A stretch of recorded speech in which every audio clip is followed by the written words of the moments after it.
ایک ہرے بھرے گاؤں میں محنتی مگر غریب کسان یوسف اپنی بیوی زینت اور بیٹے احمد کے ساتھ رہتا تھا۔ ان کے پاس دولت نہیں تھی مگر دل کا سکون بہت تھا۔ احمد اپنے باپ سے کہتا ہے، ابا جب میں بڑا ہو جاؤں گا تو آپ کے لیے بہت سا سونا لاؤں گا۔ یوسف نے مسکرا کر کہا، بیٹا سونا دل کا ہوتا ہے ہاتھ کا نہیں، اگر دل سونا ہو تو زندگی روشن رہتی ہے۔ یوسف کے گھر میں محبت، دعائیں اور خوشی تھی مگر قسمت ایک نیا امتحان لے کر آنے والی تھی۔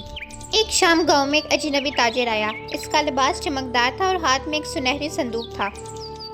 تاجر نے یوسف سے کہا، میں تمہیں ایک ایسا بیج دیتا ہوں جو راتوں رات سونا اگا دے گا، لیکن ایک شرط ہے، تمہیں اس کے بارے میں کسی کو نہیں بتانا۔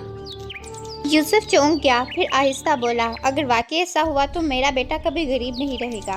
لالچ میں دل میں جگہ بنا لی تھی، یوسف نے بیج لے لیا اور خاموشی سے زمین میں بو دیا۔ صبح ہوئی تو کھیت میں عجیب چمک تھی، سورج کی روشنی میں کھیت سنہری نظر آنے لگے۔ گاؤں والے بھی حیران رہ گئے۔ زینت نے ڈٹے ہوئے کہا، یوسف، یہ اللہ کی دی ہوئی دولت نہیں لگتی۔ لیکن یوسف خوشی سے بولا، یہ موقع ہے، اب ہم امیر بن جائیں گے، اب ہماری غریبی کے دن گئے۔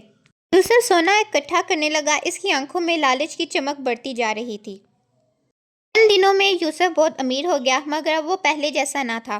وہ نہ کسی کی مدد کرتا، نہ ہی اپنے بیٹے سے پیار کرتا۔ زینت اکثر کہتی، یوسف، یہ دولت اگر دل پر اندھیرا کر دے تو بربادی ہے، خوشی نہیں۔ احمد بھی غمگین ہو کر کہتا، ابا اب آپ پہلے جیسے نہیں رہے۔ ایک رات آسمان پر بجلی کڑکی، آندھی چلی، سنہری کھیت سیاہ ہونے لگے، زمین کانپنے لگی۔ اجنبی تاجر کی یوسف کو آواز سنائی دیتی ہے، میں نے کہا تھا لالچ مت کرنا، یہ سونا نہیں تمہارا ایمان تھا۔ یوسف چیخ کر کہتا ہے، میرا سونا واپس کر دو، مگر دیکھتے ہی دیکھتے سارا سونا ریت بن کر بکھر گیا۔ صبح ہوئی تو یوسف کھیت کے بیچ میں بے ہوش پڑا تھا۔ اس کے ارد گرد نہ سونا تھا نہ مکان، صرف اس کی بیوی اور بیٹا تھے۔ یوسف روتے ہوئے بولا، میں نے سب کچھ کھو دیا کیونکہ میں نے شکر چھوڑ دیا تھا۔ احمد نے اپنے باپ کا ہاتھ تھام کر کہا، ابا ہم ایک دوسرے کے ساتھ ہیں، یہی ہماری دولت ہے۔ زینت نے آہستہ سے کہا، لالچ انسان کو اندھا کر دیتا ہے مگر ندامت دل کو پھر سے جگا دیتی ہے۔ گزرا، یوسف نے دوبارہ کھیتی شروع کی۔ اب وہ ہر کمزور کی مدد کرتا، دوسروں کو بانٹنے کا سبق دیتا تھا۔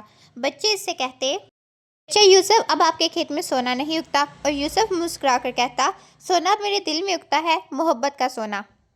اس کہانی سے ہمیں یہ سبق ملتا ہے، لالچ بری بلا ہے، یہ دل کو سونا دکھا کر روح کو مٹی میں بدل دیتی ہے۔